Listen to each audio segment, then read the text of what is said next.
I'm going to tell you my story. It's a home front story also.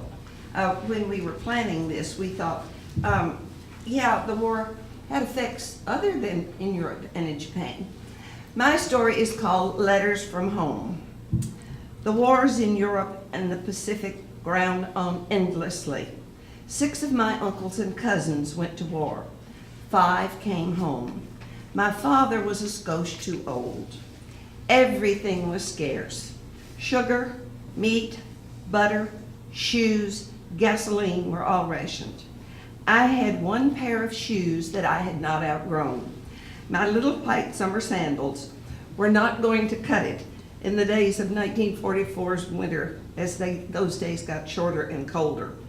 I put on 2 pairs of socks, my little white sandals, and my synthetic galoshes, and went off to school dressed about as well as anybody else. The letter arrived the day before Thanksgiving. As Mother read, she started to weep. She handed the letter to Daddy. He read it aloud to me. Dear Cricket, Robert, and Bobbie. Cricket was my mother's nickname. Now that my 18th birthday has passed, I have been called into the U.S. Army. I'll go before Christmas. With personal car gasoline rationing, you cannot drive home for Christmas. Papa and Mama need to see you. Since Papa can't drive, I enclosed the ration stamps for our tractor gasoline with the hope that you can come to visit. Robert, Papa thinks you're a smart man, so I hope you can help them figure out what to do on the farm and everything. I've left my 1937 Chevrolet with Cousin Chug King, and we wanted you all to have the tractor gas. I'll write when I get settled in. Your loving baby brother, Carmen King.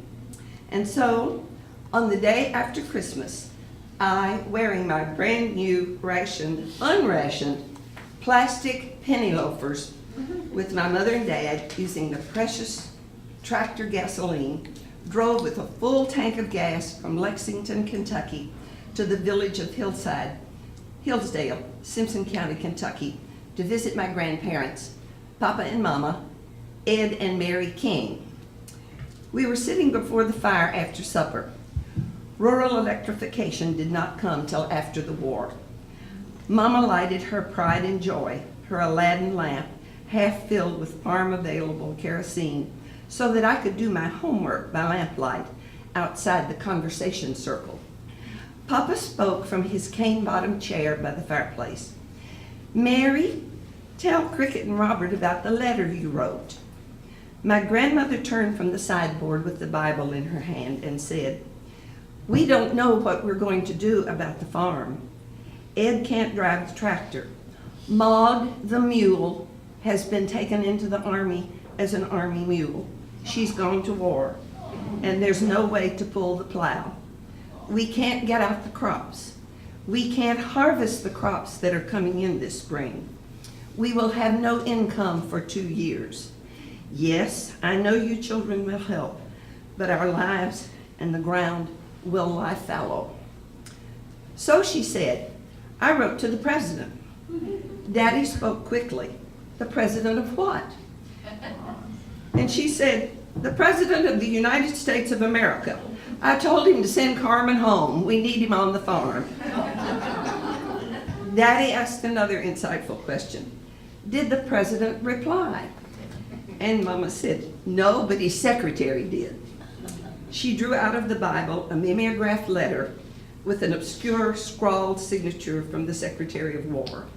She handed the letter to Daddy, and then he handed it to me. It was a letter thanking them for sharing their son in defense of their country and freedom. And somehow, as I recall the whole scene, the old folks were satisfied that they had been heard.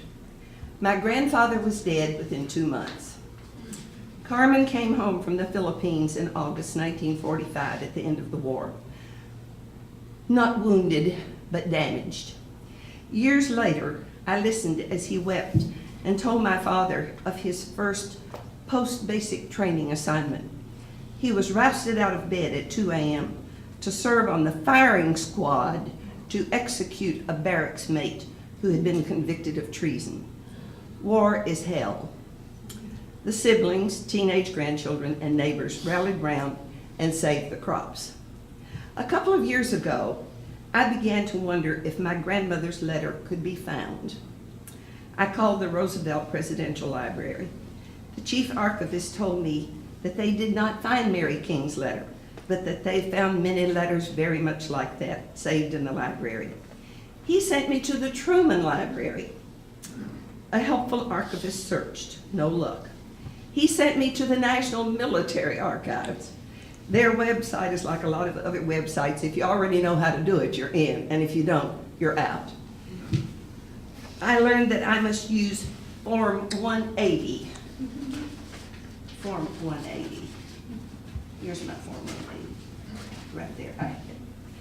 Ruth Ann, who is in our group, and this is why the group is important, Ruth Ann gave me a copy of Form 180 so that I did not have to search. The search continues. Carmen King became a pastor and leader in the Methodist Church. He worked all over the South to help provide dying churches of other races and denominations. At a conference, he was the morning speaker, and Billy Graham was the afternoon speaker. So everything worked out just fine.